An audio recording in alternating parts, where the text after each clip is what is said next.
Really Andhra Pradesh రాష్ట్ర ప్రభుత్వం చేస్తున్నటువంటి మోసాలకి ఇది నిజంగా ఐ ఓపెనర్. రాష్ట్ర ప్రజలు యువత మేల్కొనాలి.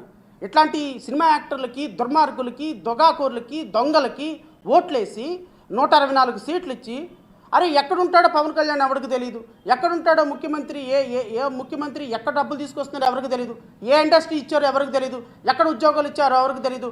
అసెంబ్లీలో అబద్ధాలు, ప్రజల ముందు అబద్ధాలు, మీడియాలో అబద్ధాలు, ప్రజలతో మమేకమయ్యే సందర్భాలు అబద్ధాలు, ఫారిన్లో అబద్ధాలు, ఇండియాలో అబద్ధాలు, ఢిల్లీలో అబద్ధాలు, రాష్ట్రంలో అబద్ధాలు, విజయవాడలో అబద్ధాలు, ఈవెన్ తిరుమలలో అబద్ధాలు, కనకదుర్గమ్మ సాక్షిగా అబద్ధాల కోటను కట్టి ఆ కోటలో యువరాజులాగా వివరబెగుతున్నటువంటి మీకు ఈ రాష్ట్రంలో నుంచి ఒకరోజు తరిమి కొట్టే రోజు ఒకరోజు వస్తుంది. మీరు చెప్పే అబద్ధాలకి, మీరు చేస్తున్నటువంటి ఎలివేషన్స్కి రాష్ట్ర ప్రజలు ఈరోజు ఎంత బాధపడుతున్నారు, యువత ఎంత బాధపడుతుంది, మహిళలు ఎంత బాధపడుతున్నారు, ఉద్యోగస్తులు ఎంత బాధపడుతున్నారు, నిరుద్యోగులు ఎంత బాధపడుతున్నారు, అసలు ఈ రాష్ట్రంలో పారిశ్రామికవేత్తలు ఎంత బాధపడుతున్నారు, చిన్న ఉద్యోగాలు చేసుకునే వాళ్ళు ఎంత బాధపడుతున్నారు. ఎవ్వరికి కూడా డెవలప్మెంట్ లేక, రాష్ట్రంలో పెట్టుబడులు లేక, ఉద్యోగాలు లేక, ఉద్యోగాల కల్పన లేక, రాష్ట్రం అల్లో రామచంద్ర అని ఉపాధి పొందే పరిస్థితి లేక, ఒక పక్క మైనింగ్, ఇంకో పక్క సారా, ఇంకో పక్క లిక్కరు, ఇంకో పక్క లంచగొండితనం,